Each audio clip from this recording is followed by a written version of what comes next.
Dave, Budge, Hey, where are we? What are we looking at? we are in our sort of electrical assembly room. So we've got, a lot of cars out there, but then before the parts go in the cars, they start here.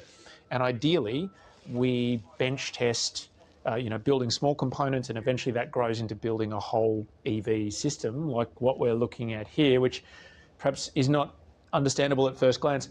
This is the entire powertrain and all the brains for a 1960s Kombi van without the Kombi van.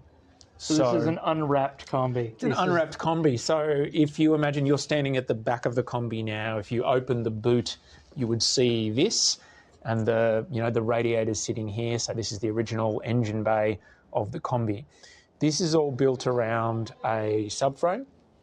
So this frame holds the electric motor, holds all the radiators, of course, holds half of the battery pack, the electronics, the charger, and it's all can be built around this frame that then can be just lifted up and bolted into the Kombi.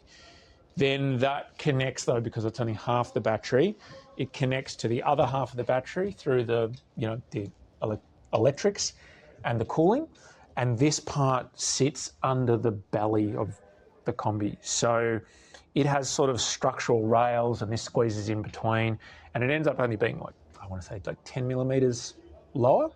The Kombis were always, and particularly when people put bigger motors in, they became really rear heavy, and so its steering would be lighter and everything. This way we can keep a lot of the weight low and central, and even with this, because we've removed the sort of fuel tank shelf area, this is very far forward in the engine bay, so it's not hanging off the back of the axle. This is an entire replacement for the wiring harness as well. Mm-hmm. So it's mostly CAN bus, it's mostly digital switchgear, so body control modules, meaning that it's not fuses and relays, it's digitally controlled functions. This is a unit that does most of the motor control. Then you've got this unit that does most of the traditional car stuff, headlights, indicators, switches, whatever. And then this unit, which does, I just turned it on. You did, that was exciting. Which brings it all together and does a lot of the CAN bus communication between the EV system and the traditional car stuff. So right now, if we walked out to a Kombi, it was the chassis, that's the skeleton, and this is all the organs, pretty much, your nervous system. Pretty much. This is all the stuff you don't see. I mean, apart from saying that you will see the drive control, which sits in the dash. You will see the gauges.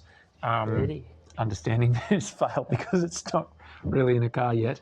But you'll see those two bits, and then all of this is basically invisible.